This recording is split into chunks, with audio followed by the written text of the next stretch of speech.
Hello everyone, welcome back to the channel. Today I will be giving my thoughts and opinions on 7.8 on the newest PTB, All Things Wicked chapter PTB.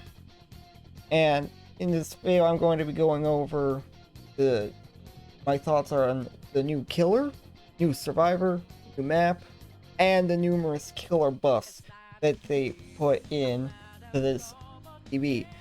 So we're gonna start with the new content, new killer survivor map. Then I'm gonna go over the killer buffs. Anyways, let's just get on with it. First up, we're going to be going over the new killer. Now, with the new killer, he is called the Unknown. His power, you effectively shoot out a grenade that will inflict survivors with weakened, and weakened survivors will lose health states if they're hit with it again. This grenade type projectile can also be able to bounce off walls as well. And that's pretty much the first half of the power. Second half, you have hallucinations.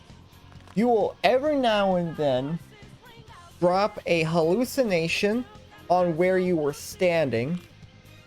They will not be dropped if you are charging your power, performing any kind of interaction, or you're in close proximity to stuff like hooks and whatnot. And basically this will allow you to teleport to the hallucinations, and it will leave a temporary decoy at your last position. Survivors can be able to remove these decoys, but weakened survivors take longer to remove. If they end up failing it, they'll become weakened and trigger killer instinct, and that's pretty much the power. In terms of what I think of him and his power, I am a bit disappointed with what they decided to go with for the power, as the second part, the hallucinations, perfect fit. They feel like it's something that the killer would do. But the grenade launcher type killer was not what I was thinking when I seen this killer. When they were like teasing this killer and showing it off, I did not get the vibe that this was going to be an anti-loop grenade launcher type killer. I feel like it doesn't really fit him, but whatever. That's what we got. That we're gonna have to suck it up and deal with it. How he plays?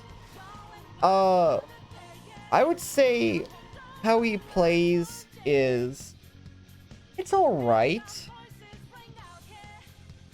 I mean, it's nothing too crazy, but it's not terrible either. It doesn't feel too terrible to play. There are some things that are a bit frustrating with him, like being able to remove weakened, which you do by looking at the killer for extended periods of time, kind of like Ghostface.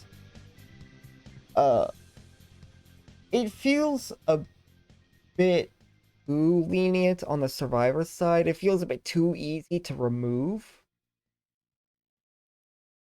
It feels like you have to hit 2 in very quick succession. Like you can do it, but it's not very forgiving for the killer. If they like toned that down a bit, make it less lenient for survivors, then I would say he would be fine. I'm not too a fan with this gameplay, but I know that there's probably going to be some people who are. He's not terrible. I would say he's like solid B tier. Then we got the new survivor, Sable. She has her unique perks. And it even brings a new perk type to the table for survivors. Invocation perks. Now, this is interesting. And this, I really like the idea for this. And I think it's executed pretty well. With invocation perks, they will allow you to perform soul circle rituals in the basement. They take a super long time to do, but if you're able to complete it, you are able to receive a huge buff to your whole team, but suffer a penalty to yourself as a consequence. I love this idea. The big risk and reward. You spend a lot of time investing in one thing, and you get huge rewards if you choose to spend your time. The invocation takes 120 seconds to like double as long as, basically as long as 2 generators, but it can be speed up with other people. And if other people are using invocation perks, it's sped up even more. I personally love the idea, and I love how they designed it. It feels natural. And so let's see what they did with the invocation perks. We got one invocation perk with Sable. Invocation weaving spiders. Whenever you're in the basement near the circle, you press the ability button to begin invocation. I already explained this part. Once the invocation is completed, you become injured and gain the broken status effect for the rest of the trial. All remaining generators gain 15% charges instantly. It's not too crazy, and in its current state right now, I would say it wouldn't be as worth it. But I could see the potential in this. I could definitely see this being very good. And I don't see this being too broken either. Because you have to spend 120 seconds in the basement in order to be able to get the benefits. Even when you get the benefits, you become broken for the rest of the game. So there's a trade-off to it. And I do like it. I feel like they could buff up the numbers a little bit. If they made it 20 charges instead of 15, I'd say that would be fair. I would love to see a minor but a small number tweak on this. Make it 15 charge. 15 charges, it's a little bit too little for what you're investing into. If you make it 20, I would say that would make it a pretty solid perk. Next up, we have Strength in the Shadows. When in the basement, this perk activates. Unlock Strength in the Shadows ability, which will allow you to heal without a medkit at 60% normal speed, and once you finish your heal in the basement, see to kill his aura for 10 seconds. Basically, you'll be able to self-care in the basement for free, and when you finish, you see the killer for 10 seconds. This is honestly, I would say, her best perk, and it's not bad. It's pretty decent, and I don't think this is too... It's not too overpowered, but it's not weak either. You could definitely get value out of this. Although, the only downside to this, it is very RNG dependent based on where the basement is. If it's towards the center, then this is going to be a very strong perk. If it's towards the edges, like in Killer Shack and whatnot, then this perk is going to be a waste of a slot. It's unfortunate that it's like more RNG based, but you know what? It's good. You see fog, you run away. Yeah, okay, could you please shut up for a second? Yeah, anyways. So yeah. Strength the Shadows. I would say, pretty decent option. I like it. Finally, we have Wicked. Now, this is... the devs have said that this is not going to be its final effect. This is not what it's going to look like live. It's going to be completely different. This is like meant as like a little placeholder.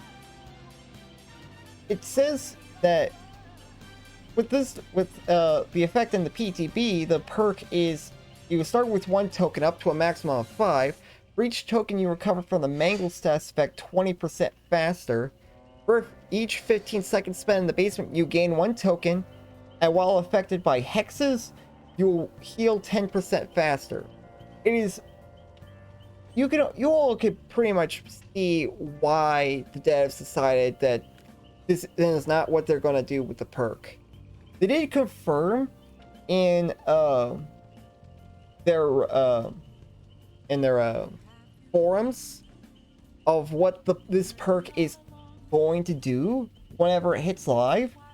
Basically, none of this here is going to be what it is.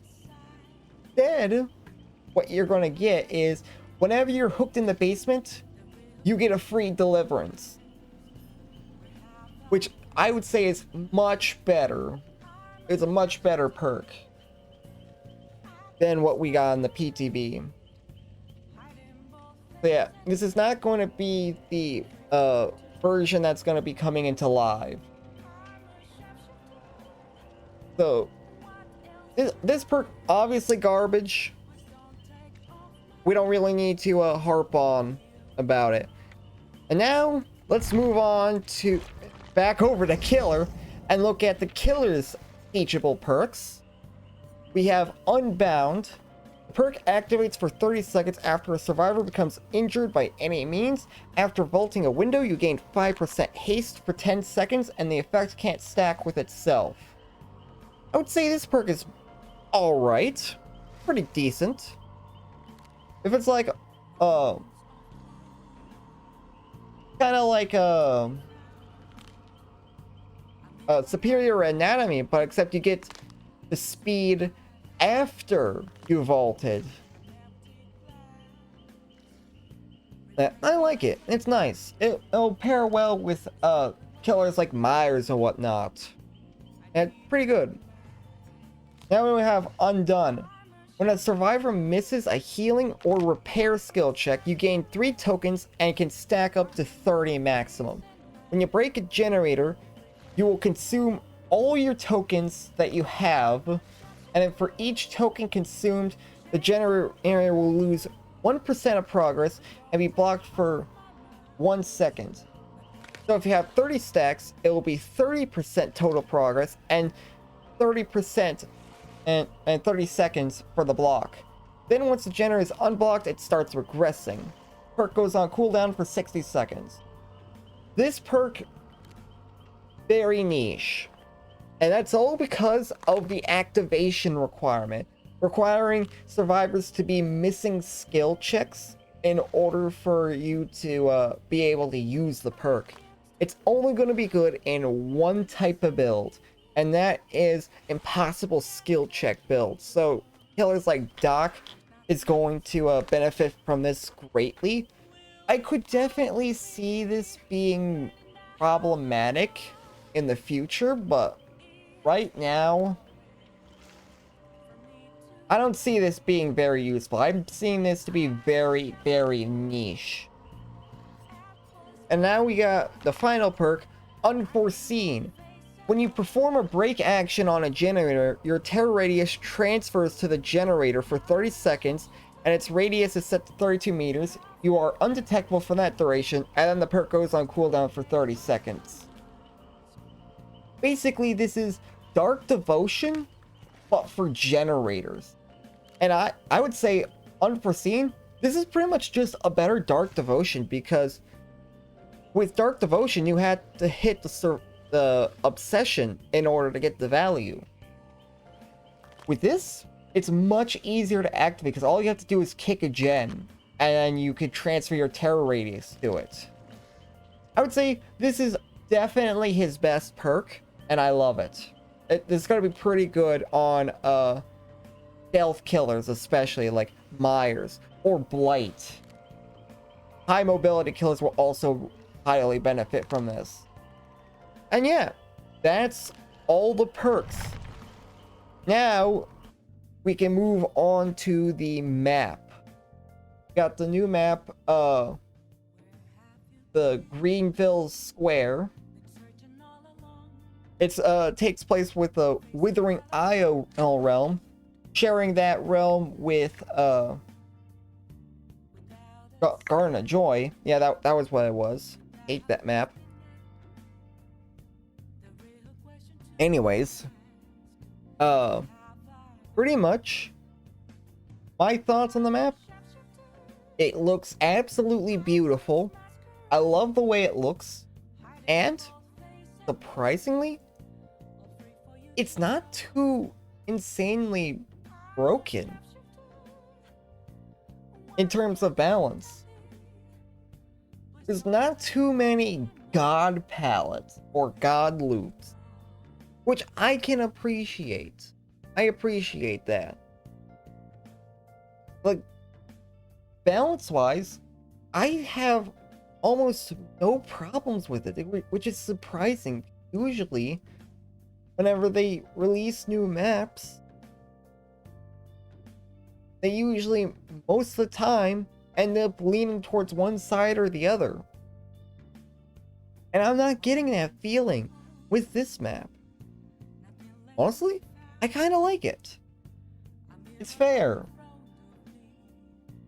Now, it feels like there's not 20 million god palettes everywhere.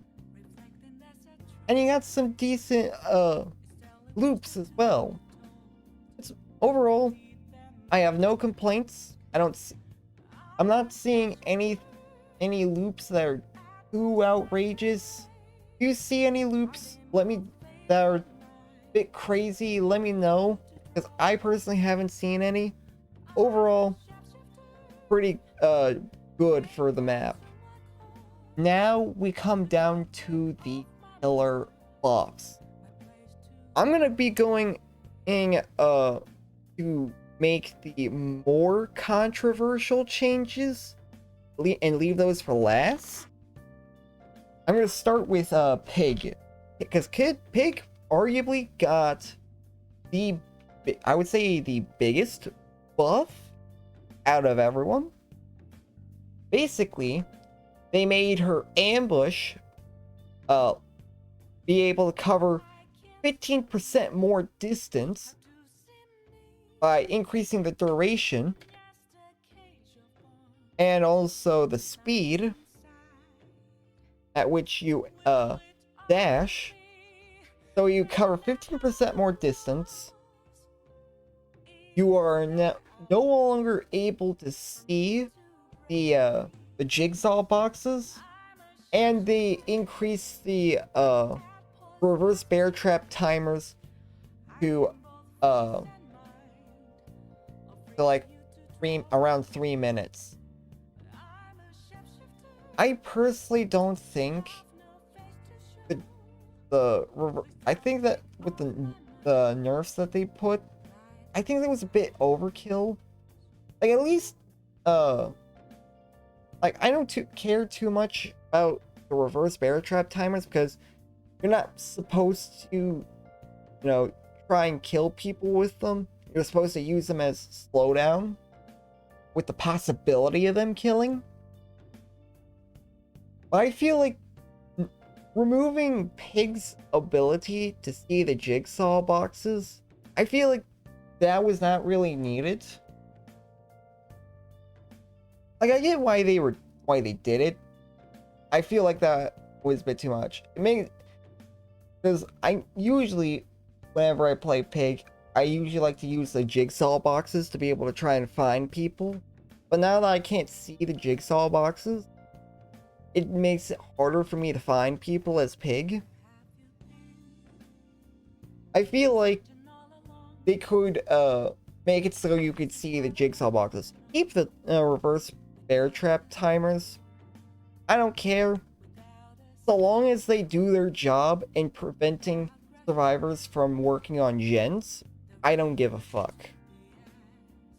Yeah. But make it so you could be able to see jigsaw boxes again. I feel like that was unnecessary. Now, next up, we have the clown. The clown, they made his afterpiece tonic last longer. And they also reduced the time it takes for the afterpiece antidotes. They made it so the antidote it lasts longer. They increased the duration of it, of the invigorated, and they also went and make it so it activates faster. And they also made it so Clown is able to hold 6 bottles base kit instead of just 4. I think this was definitely a very good change. I like the Clown change. It feels so much better to play. I'd say he definitely needed more bottles, because if you're gonna have me swapping between tonics and antidotes, I want more bottles for it. And I didn't really like the antidotes because they felt kind of weak. Now they feel like they're actually worth using. I can actually get value out of the antidote because they last long enough and activate fast enough for me to be able to get consistent value. Overall, love the changes they did with Clown. Next up, Hag. I do not have footage for Hag, but I'm probably going to put some other footage up. Anyways, Hag, they buffed Hag. I don't know why they did. They made it so you can teleport from further away. Let me see what I got the patch notes around here somewhere. Let me see. Where is it? Where is it? Okay, here it is. It decreased the Phantasm Trap setting to 0.9 seconds. They increased the Phantom Trap duration 6 seconds. They decreased Phantom Trap trigger range to 2.7 meters and increased the time it took to remove the traps to 4 seconds. They also nerfed a couple of her add-ons as well. Not going to be going over those. Hag, I think the changes are fine. I wouldn't know if you Hagmates, let me know, how do you like the changes? Because honestly, I don't feel like I'm a very good judge since I don't play very much Hag. I think from an outsider looking in, I think they're fine. I don't really care too much since it's Hag. I don't play a lot of Hag. Next up, we have Blight. Very minor change, which is why you don't see footage for him. They changed his Compound 33 add-on, so that way you could be able to rush 3 times instead of 2. You know, nice change. I don't really mind it. Good change, good change. Next up, we got Demogorgon. Decrease the shred successful hit cooldown 2.7 seconds instead of 3, and decrease the shred pallet break cooldown to 1.8 seconds. Overall, very good. Definitely needed. It makes hitting shreds much more rewarding, and also made it so pallet breaking with the shred is also more rewarding. Next up, we have the Doctor. They are finally giving Doc what I've been asking for for so fucking long. They increased the shock therapy range to 12 meters, and they decreased the shock therapy detonation delay to 0.8 seconds. About goddamn time. It's the thing with old Doctor is you needed to run discipline add-ons because the base detonation delay for shock therapy was 1 whole second, meaning whenever you shocked someone and they hit, there was a 1 second delay before it would activate, before it would shock the survivor. And it felt like absolute dog shit to use, which is why you were forced to run discipline add-ons. Now they incorporated discipline into his base kit, so you don't need it anymore. I very much appreciate it. I don't like that there are killers that require certain add-ons in order to be able to play normally. I will be making a separate video on that to go further in detail. But yeah. Overall, very good change. I appreciate that. Now we have the more controversial change. The Huntress buff. I personally think she didn't need a buff. From a killer standpoint, from a killer main, I didn't think she needed a buff. I thought she was fine the way she was. Apparently the devs thought otherwise. They decided to increase her hatchet count to 7, so she will have 7 hatchets instead of 5. They increased her movement speed while holding a hatchet to 3.54 meters a second from 3.8, and they decreased the wind-up speed to 0.9 seconds from 1 second. So they made infantry belt base kit, they made flower babushka base kit, and they made her hatchet movement speed add-ons base kit. I feel like this change, it was not necessary at all. Huntress, he never needed a buff. The quality of life changes? Sure. But a straight up number buff? I feel like what they did was too much. Like, if they're going to go through with these changes, at least tone down the numbers. Make it so it's like 6 hatchets instead. Tone down the movement speed to something like